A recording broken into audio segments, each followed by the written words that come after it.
On today's episode of Locked On Avalanche, the Avs drop one over the weekend to the Montreal Canadiens. One I think most people expected them to win, but does that help them going into the big game Monday night against the Florida Panthers? Let's talk about that. New episode of Locked On Avalanche coming at you.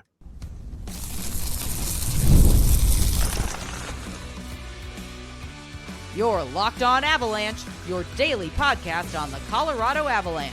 Part of the Locked On Podcast Network, your team every day. All right, everybody, welcome to the Locked On Avalanche podcast, part of the Locked On Podcast Network, your team every day. I'm your host, Chris Maselli. With me, as always, Mr. Shaggy Von Doom, Kyle Sullivan. Thank you for tuning in, making it your first listen of the day. Always appreciate it. Make sure you're following us on our social media outlets, LOPN_Avalanche on Twitter X, Locked On Avalanche on Instagram, Threads, and Blue Sky. Questions, comments, concerns, and opinions, lockedonavalanche@gmail.com. And follow us on our YouTube channel. Hit subscribe, get notified when a new show goes live. Make sure you subscribe to our subtext as well. Link to that's in the show notes below. And when you do, chat with Kyle and I one-on-one. We get your opinion, everything Avalanche related, which we share on this very podcast. We'll get some predictions for the game against Florida. And we'll do some predictions for 2025 because, I mean, it's still early in the year. We're only a few days into 2025. And it's something we wanted to do earlier, but just the way the schedule kind of went, we didn't really get a chance to do that. So what are we expecting from the Avalanche in the new year? We'll get to that. First, we got to give it up to the Denver Broncos, my man. I mean, it's crazy being a Bronco fan as long as I have that it's been this long of a stretch since them not making the playoffs. And I don't like being that fan that's like, we just made the playoffs, but it's just the way it is right now. Like It's been so long. It's Bo Nation, man. Everybody, they're on a roll right now. You got to love it. And it's nice that you beat the Chiefs so bad they took you off national television. That's always the play. And you beat that spread too. Yeah, I think it was 12 when the game, or 12 and a half when the game kicked off, and they beat that spread too. But I had the Broncos make the playoffs, and the team I grew up with, the Tennessee Titans, be so bad they're the number one pick. Yeah. So yin and yang for you. We'll see what happens next week, but definitely check out Cody and Zaire over at Locked On Broncos because they'll get you informed for that game against the Bills. It's going to be tough, but at least we get bonus Broncos, which is always good. You're wearing the Bo Nix jersey. I got the Hershey Bears jersey on because they had their teddy bear toss. Almost 103,000 teddy bears this year, dude. That's bananas. I want to go to one of those one of these years. I gotta go. I will never darken the doors of the Hershey Bears just because of the rivalry with the Wilkes-Barre Scranton Penguins. But I respect everything they do. I think that's an awesome tradition. It's a really good way to put themselves on the map. Love it. So, all right. Well, let's turn things to this show and Colorado Avalanche Nation. And yeah, over the weekend, I think with the way the Avs were playing and everything was just rolling for them, you were expecting them to kind of steamroll the Montreal Canadiens, and they didn't. They lose. I mean, when you lose a game in a shootout, you don't really it's okay. And Jared Bender says it all the time. It's a coin flip once you get to that point. So I don't really look at that and be like, well, that's, yes, it decided the game, but everything before that really decided the game. And did the Avalanche play? I think people are looking at this like, it's Montreal. You should steamroll them. And maybe the way that you were playing, I think that was the expectation. But I always go to, the other team is trying too. The other team they get paid to play the game too. They're not going to roll over and let you steamroll them. And they had a goalie that was just, where did this dude come from? I know it's only his second game he's ever played, but we have to keep an eye on him. He could be a problem if he keeps playing like this. And I don't think the Avalanche played a terrible game. It wasn't their best game. Was it good enough to win? I thought so. Yeah. But it was just one of those games that was just okay. It wasn't great. Like there was a lot of downtime in this game, a lot of just back and forth, getting the puck in your zone, not being able to win a battle, going the other way, them not being able to win a battle, go the other way. It just a weird vibe to this game. It's tough to put my finger on it, but I thought the Avalanche, they were in a position to win it. And that's, you get the point, whatever. A lot of people don't want to hear like, oh, well, you get the loser point, and at least you get something. I don't know. What's your thoughts on this thing? There's a multifaceted point on this. You talk about a shootout loss. It's like a tree. When it falls in the forest, does it make a sound? If you lose a game in a shootout, does it really matter? Mackenzie Blackwood has always been, throughout his career, he's been vocal about his dislike of the shootout system. I don't think there's anybody who is a proponent for it right now. And it's games like this that's the reason why. And honestly, you talked about teams that, like Montreal, they're still trying to beat the Colorado Avalanche. Hey, don't forget, this used to be the Quebec Nordiques. Montreal and Quebec used to hate each other. Montreal has that in the back of their mind. It's the same way that we look at teams that are like, but that's Minnesota or Detroit. Like, Detroit hasn't been relevant since the 90s, and we still hate playing Detroit. Like, Montreal still looked at... Well, I wouldn't say the 90s, but but go ahead, yeah. Montreal and Quebec, like, that's always going to be there. That's one of their big stories. So it's always a little bit sweeter when Montreal does get to walk away with a win against Colorado. But yeah, it was, you started out the game okay. Mikko scored early, and it's one of those that you won 6 in a row, 6.5, and then you kind of settled and relaxed, and they took advantage of you. And my big question coming out of this, why don't you let Nathan McKinnon shoot in a shootout, for goodness sake? Yeah. I mean, who were the three? It was Mikko, it was Drouin, I think. And I think that was it. Yeah, because they got two, they went for it. Yeah, that was it. So, I mean, maybe McKinnon was going third, but who knows? Usually he's the first one to go. Yeah. He is. Yeah, that was I don't know what the thought process was there, but I didn't really watch any of the post game stuff on this one just because it was the weekend. I had other stuff going on, so maybe he answered that. I don't know. I don't know if he did or not, but you hear the and I don't like the phrase. I've talked about it. Trap game. And whenever a good team loses to a bad team, that's the first thing that gets thrown out. And I don't buy into that. Maybe I feel like trap game was something that like the fans created, right? And I don't feel like a player will ever go out there and give it 50% because we should beat this team just based on skill alone. Because maybe if a player does that, if the game is going along and it's close, then they'll kick it into high gear if they do that. That's a big if. And I don't feel like players do that. They're going out there. They're giving it their all. I just think this was the Avalanche time to lose a game. You're going to lose games. And this goes back to what I said in the beginning of the season, where it's like, I don't want to look too much into the losses. And this is one where I don't want to read too much into it. I don't feel like this makes the streak that the Avalanche had like, oh my God, like the streak ended with a loss to Montreal of all teams. If the streak ended, tomorrow against Florida, people would be able to stomach that more. Like I wouldn't. Yeah. Because those are the teams I want to beat. I don't care about a streak. I want to beat teams like Florida. Of course, I want to beat teams like Montreal. But if you did a back-to-back with Montreal and you lost the first one, you can pretty much guarantee the Avalanche would go out even more on fire, just furious that they lost the first one. Do teams overlook teams? I mean, maybe that is the way to view it. Maybe. But I don't use the term trap game as one. And I'm not even saying that the Avalanche were looking ahead past Montreal. I just think Montreal played it. You have to give Montreal some credit here. Mm-hmm. And that's what we don't like to do when your team loses, is give the other team credit. I thought Montreal played a pretty decent game. Good enough to win, obviously. Yeah, Montreal did what they had to do to win the game. That's what everybody's out there for. And the term trap game does not exist for this calendar year. Well, this entire season for the Colorado Avalanche, because you already lost to Columbus. Like, teams aren't going to lose to good teams, bad teams. Yeah. And we talked about the Broncos at the beginning of the show. Like, you remember when they were going for that unbeaten season and they lost that game against the Giants. Yeah. And it wasn't like it derailed their season. Oh God, they lost to the Giants. What's wrong with this team? No, they went on and did business and won the Super Bowl. Right. Like the Avalanche, guess what? 82 games. You're going to have games like this. This wasn't like a panic button. The Avs lost to the Canadiens. This is, look how terrible this team is. No, they played about a 60% of a game, allowed Montreal to come back, didn't do anything. And hey, we're all just overlooking overtime. The Avalanche had opportunities to win the game in overtime.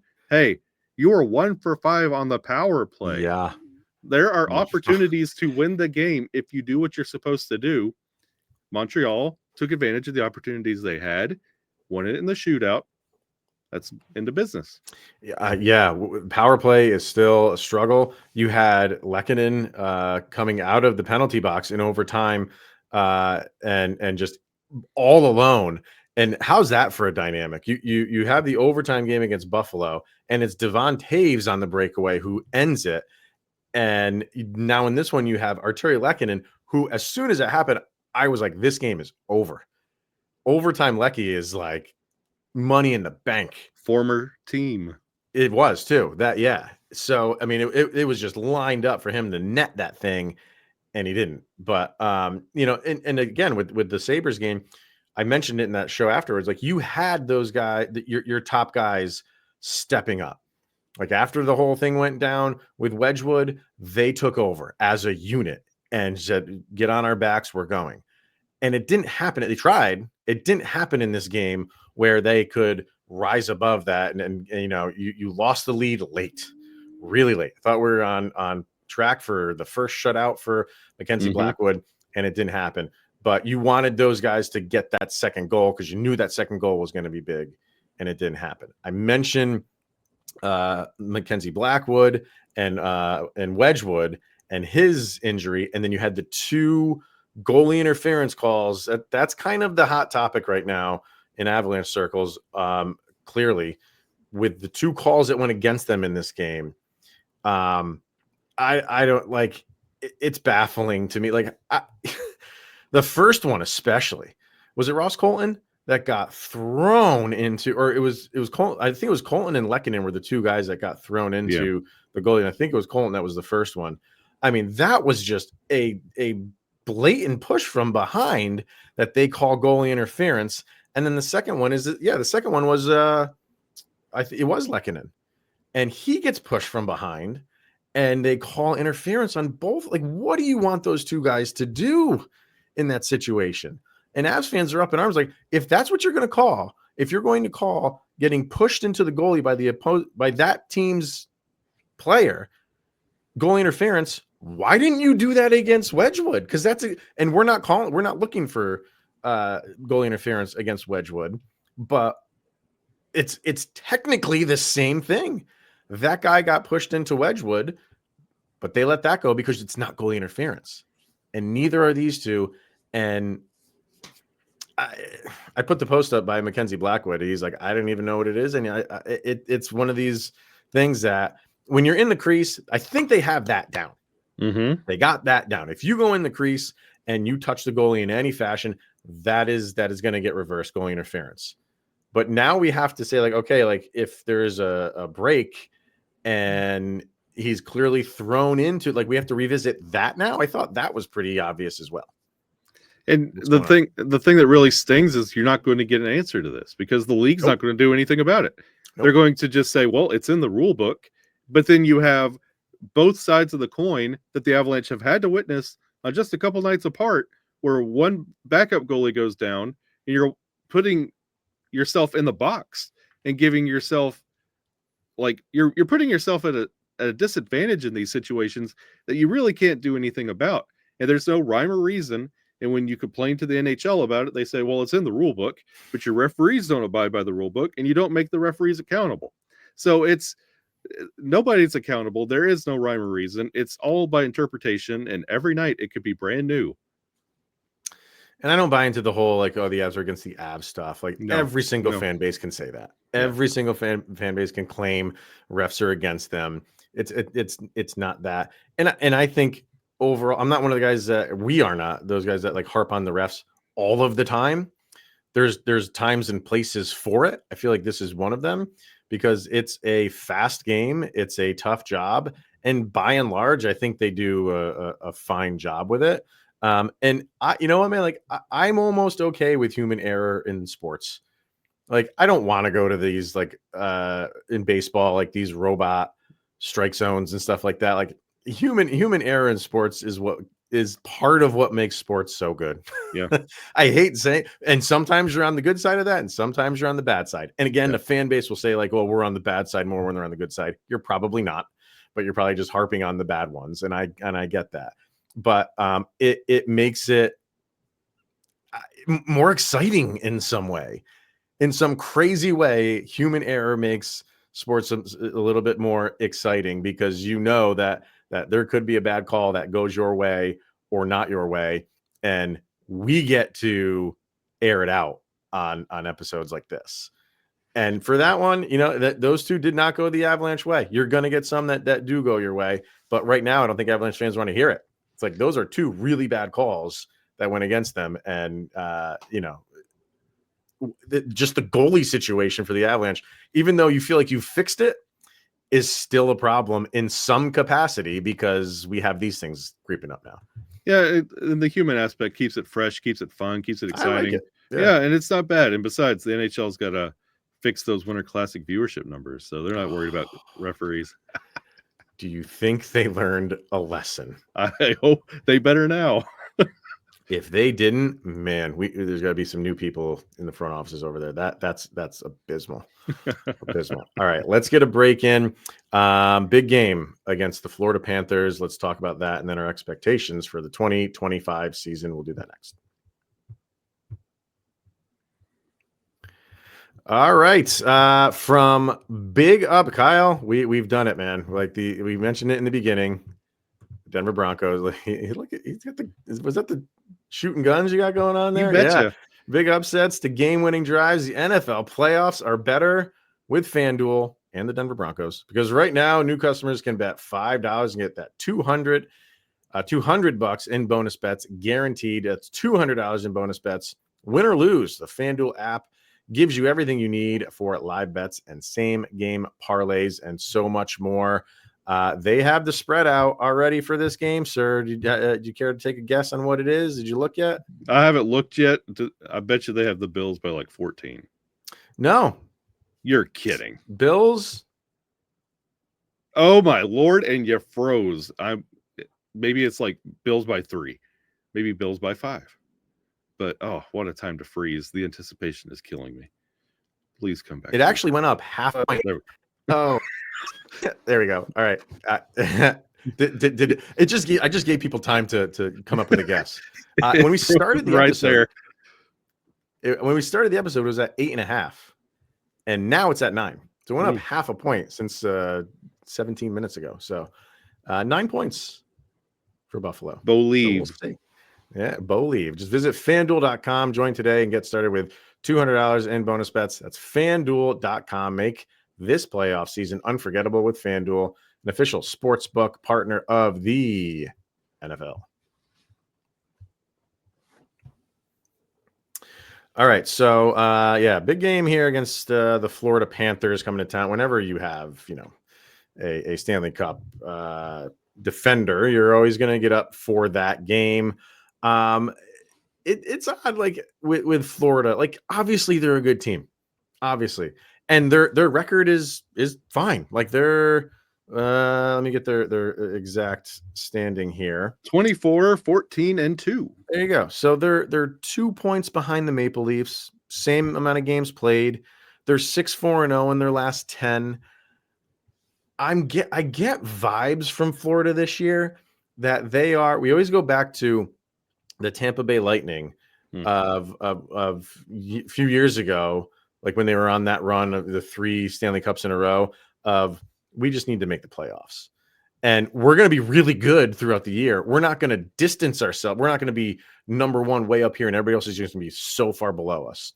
We'll be well above 500. We'll be towards within the top 5 teams in the league. We'll be in that discussion. And then when the playoff comes, we'll kick it into high gear.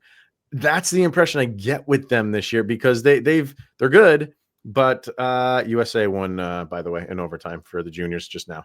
And I think it was Teddy Stiga who scored the last goal. Yeah. They're a good team, but Florida, I feel like, is that team. Like they will get up for games like this. Potential Stanley Cup matchup you're seeing here. So You're going to get the best from Florida. I don't doubt any rhyme or reason about that. No, and honestly, Florida has learned how to be a good team. Like, right. This is the way you're talking. This is Colorado's mentality. This was Tampa Bay's mentality. It's be good enough to get into the playoffs and do your damage there. Build your team for the playoffs. Like the Boston Bruins' incredible season, it got them nothing. And I think the league is starting to see, like, the winning the President's Trophy is not going to do you anything. Like, yes, everybody wants to chase that. You want to win your division, yada, yada, yada. That's all beautiful stuff. But you want to get in the playoffs, and you want to be built for those 7-game series. You want to make your difference there. And Florida is that. And they're doing what they have to do. They're like, it's almost identical record to Colorado. And they play identical to Colorado. When you look at how these two teams separate, they have a better penalty kill. But this is going to be a bizarro Superman matchup when it comes to how these two teams operate. And you're correct. This could be a potential Stanley Cup matchup if these two teams catch fire in the playoffs. Yeah, I think for the Avs, it's, okay, we twofold. Like we lost that game against Montreal. Yeah, we got the point, whatever. But now we want to come back and we want to prove ourselves against a defending Cup champion, one of the better teams in the league, on our home ice. Like the Avs have all the normal reasons to go out and play their best hockey here too. And I will say this about maybe every game the Avalanche play against a top team in the league for the remainder of this season. This is another moment for Mackenzie Blackwood that he's going to want to, and it's just true. Like he wants to prove himself to this team, to this league, to the team that they're playing. You're going to have to not only deal with the Makars and Mikkos and McKinnons of this team, but you got me in goal now. And I think he wants to make a statement to teams like Florida too. Like, hey, if we do meet again in that grand series, remember what what I did in this game. So I think it's going to be true for him for the remainder of the season. And honestly, out of all of the opponents the Avalanche face, and especially of this caliber, I look forward to Florida matchups the most. They are just fun, entertaining games. And what better way to wrap up? This is in the homestand for the Colorado Avalanche. And we were talking about making a really good month for the Avalanche. This is another statement win. Like, you could write off a shootout loss against Montreal all day long. It's like a tax exemption. It's just, it happens. It doesn't really count. So a game against Florida, you beat them in regulation at home. This will fire up the crowd. This will really, set you off for that road trip. This is a big game for the Avalanche, and it's going to be an entertaining game because both teams are equally talented top to bottom. Sure. And both have outstanding goaltending right now. Yeah. I'm looking at the goals. It's weird. Like Florida, this is just 5-on-5. Okay. So, for 5-on-5, 80 goals for, 81 goals against. That's a Thanos quote. Hey, man, almost in balance. And the Avs for 5-on-5, it's starting to even out a little bit. Like they've been trying to get over that hump since the beginning of the year with those just insane games. Even in that shootout loss, Mackenzie Blackwood had a .957 save percentage. Yeah. So that's how you build yourself out of that hole. Exactly. And they're at 76 goals for and 83 against. So they're -7. Not that long ago, it was almost double that. They were like 14 or -14 or 16 or something like that. So, but I think you throw all that stuff away. Like what you can get into all the gaudy stats and stuff like that. It's just like when these two teams have to get together, this is an exciting game just to watch. Yeah. Throw the stats away. You have best on best. And like you said, like they kind of mirror one another. And I'm just expecting a good dogfight between these two. I think it's going to be a really entertaining game, as it should be. And I think it's at that caliber now. I don't think it gets the pomp and circumstance it deserves, but it feels like the Lakers Celtics of the 80s, like your Braves Yankees of the 90s. Like, this is that matchup in the NHL right now. You put those two teams on, it's going to be an incredible game beginning to end, and it's almost appointment television at this point. Vargar over on Subtext says, can't wait to watch possible Cup final preview. I think the Avs underestimated the Habs. That and a hot goalie killed them. I mean, I don't know if I don't want to go as far as to say what's his name, Dobis, I think. Yeah, he looked a good. Hot goalie, but he only had good. that one game before, which was a shutout. But he looked really, and even that's Avs will pick him up after Wedgwood's done. So I think you see the best of both. 4-3 Avs, not in overtime, but apparently his boy is Lundell. He scores a goal. Oh yeah, that's Lundell. I didn't know he was a Lundell fan, but there you go. Avs fan, I honestly think, Avs fan forever. Sorry, I honestly think we have a better chance than we did against Montreal, although it all depends on who shows up. The Avs that can make tape-to-tape passes and not continuously get shut out on the offensive zone, or the team that can't, like we saw against Montreal. He's right. It's just, even though the Avs were in that game against Montreal and they had the opportunities, it wasn't just that, like, I go back to the Winnipeg game. He's talking about that maybe late in the Buffalo game, but the Winnipeg game, that was just poetry in motion, that game. That's what you want to get back to as quick as possible. Yeah, this Avs team will step up, but boy, they'll step down too. So, yeah. A couple more. Cody says 3-2 Avs against the Panthers. And no, I don't think the loss impacts the Avs because Montreal found a way to beat teams they shouldn't be beating lately, and unfortunately, that includes the Avs. Sounds like your Utah hockey club. Yeah, exactly. Lisa, games like Montreal happen. The Avs bounce back and play well tomorrow. I think they win 3-2. And finally, Brandon says, I think the Avs win 4-2. I think it was a bad day at the office against Montreal, and it was a blip on the radar. Yep. I agree, man. I don't think we can read too much into that and think like, oh, no, they lost their mojo now. Now we're going to go on a downswing. No, it's just, it happens. Games like that happen. So, do they get back on track? I think you'll see their best for sure. They have to be, or this will be an ugly game in favor of Florida. Yeah, you don't want to go streaking the other way. You build your next 6-game winning streak starting against Florida. Exactly. So, all right. Let's get our last break in, and then 2025, new year, new set of predictions that Kyle and I have, and I think some subtext people threw some stuff in there too. So let's get our last break in. We'll do that next.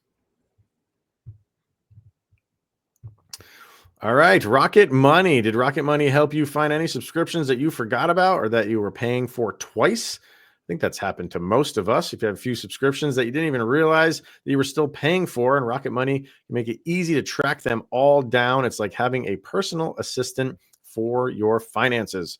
Rocket Money is a personal finance app that helps you find and cancel your unwanted subscriptions, monitors your spending, and it helps lower your bills so you can grow your savings. It brings everything together in one place, whether it's subscriptions, your spending habits, or even the goals you want to hit for the year. Rocket Money has over 5 million users and has saved a total of $500 million in canceled subscriptions, saving members up to $740 a year when using all of the app's premium features.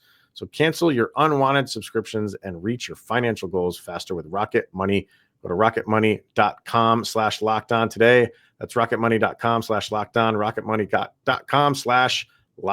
rocketmoney.com/lockedon. Say it 3 times like Beetlejuice comes out or something. Whoop. All right. Predictions for this year, sir. This is always fun where we can bring some stuff up that we will probably be totally wrong on. So never. What's that? I said we're never wrong. I'm always wrong. You're usually right. So, I mean, I wonder where, and we did not go over these. I don't like to do that. Like, I like to hear what you have first while we're recording this and kind of just have a natural reaction to it. So I'm interested to see a couple of the ones that you have. So why don't you go first and give me a prediction for the Avs for 2025? You want my super big time, Kyle? What are you thinking? Biggest, boldest prediction of 2025?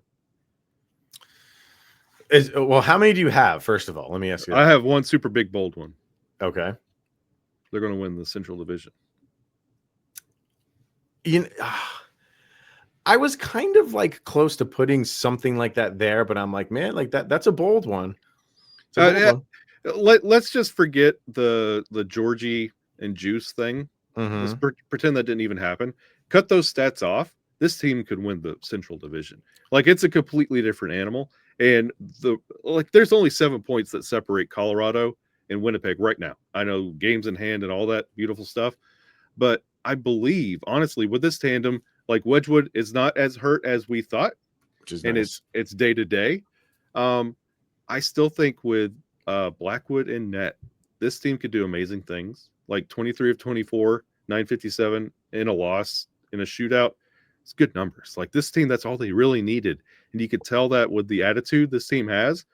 I'm going to go out and say Central Division belongs to the Colorado Avalanche. It could be, yeah. I mean, I think if nothing else, they'll definitely make it interesting. Mm-hmm. I don't think it's going to be a runaway anymore for Winnipeg, because and the Stars are still, coming on strong. You still have a trade deadline to go. Exactly. So there's a lot to happen here, and Winnipeg has a lot to deal with. But I think with the moves that the Avs made, I definitely think it's going to be interesting. It's going to be. I don't think you're far off on that. No. So I like that one. I have how many do you have like total? I have 2 more. Okay. So if you went bold for your first one, I don't know if this is so like, it's not necessarily bold. Maybe it's the most like talked about one. And that is a Mikko contract. I think the Mikko contract gets done, and I am totally going off of what the Avalanche have done. I mean, they've done a lot in when and how they sign guys. Like with Devon Taves, it was like he went into that season, and then I think it was in October. In my head, I thought it was later than that, but I went up and looked at. I think it was in October that they did get his extension done. So you've had it where they've done it during the season where they've signed extensions, and then with like Gabe Landeskog, it was the 13th hour, the day before free agency hit, where they got his done. I'm going to say that's what happens with Mikko Rantanen. They don't sign him for this year. And there is maybe a chance, like during the season, you get clarity on the cap, it happens quicker. But if the cap goes higher than we're expecting, I think Mikko will then stand firm at that 14 that we're hearing that he wants. And if it's lower than the 97, then there's more negotiations to be had. And I think it goes into after the season is over and the day before free agency hits, Mikko Rantanen signs with the Avalanche. I think it goes that long and gives everybody a heart attack. That kind of goes to my second point, and it's on a flippity flip. I agree with you. That deal is getting done, so everybody relax, for goodness sake. And I say that you do not see Gabe Landeskog make an appearance until after Four Nations, and for the sole purpose of addressing the Mikko contract and the trade deadline. Well, so you're saying that Landeskog's decision will have Mikko's contract in his mind? Yeah. Well, I feel like management. This is 3 years. You can't do this for 4 years.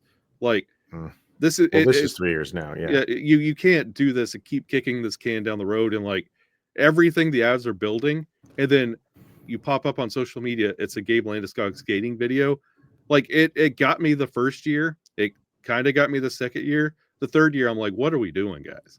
Yeah. Like you well, can't this is yeah. I mean, I know what you're saying. Yeah. You can't keep doing this, and eventually, they're going to have to say, "Hey, we need to sign Mikko. We need to understand where you're at and what we're doing and what we're paying here.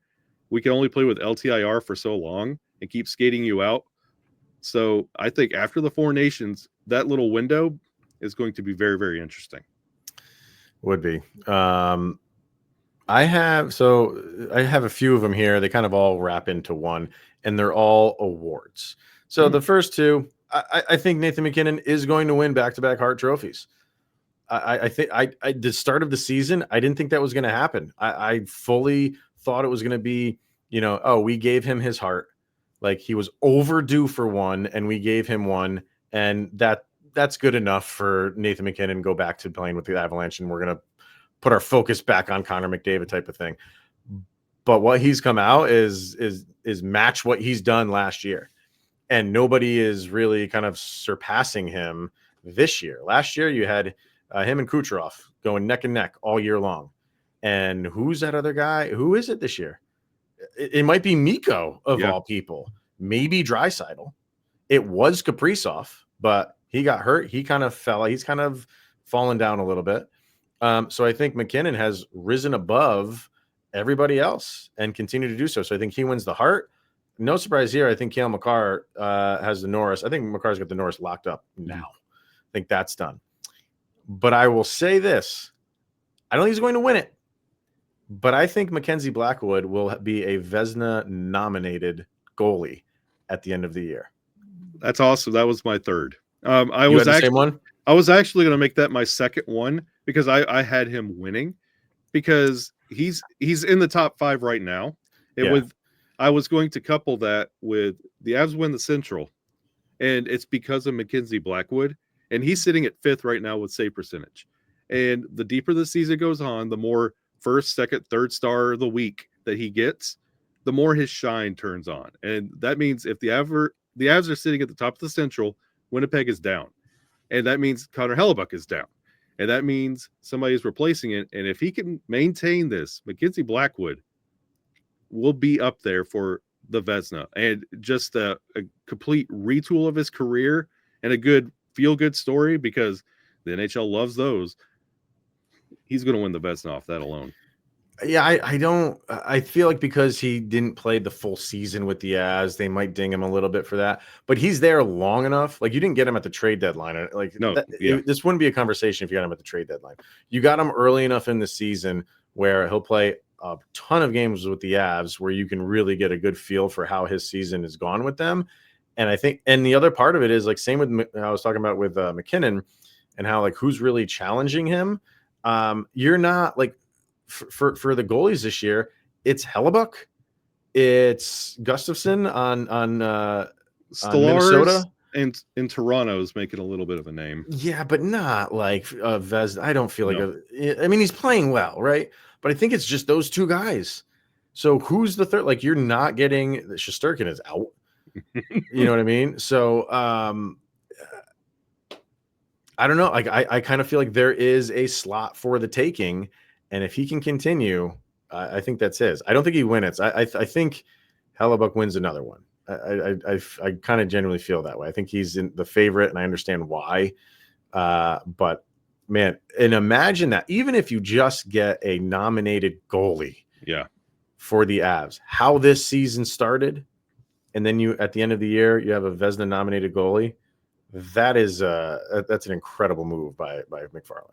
Because especially if your goalie's having save percentages of 950, 920 every night, you're not even thinking about it. A couple of those in a row, you're going to get some gaudy numbers, and you have that defense in front of you, and you're continuing to improve this team and have some swagger.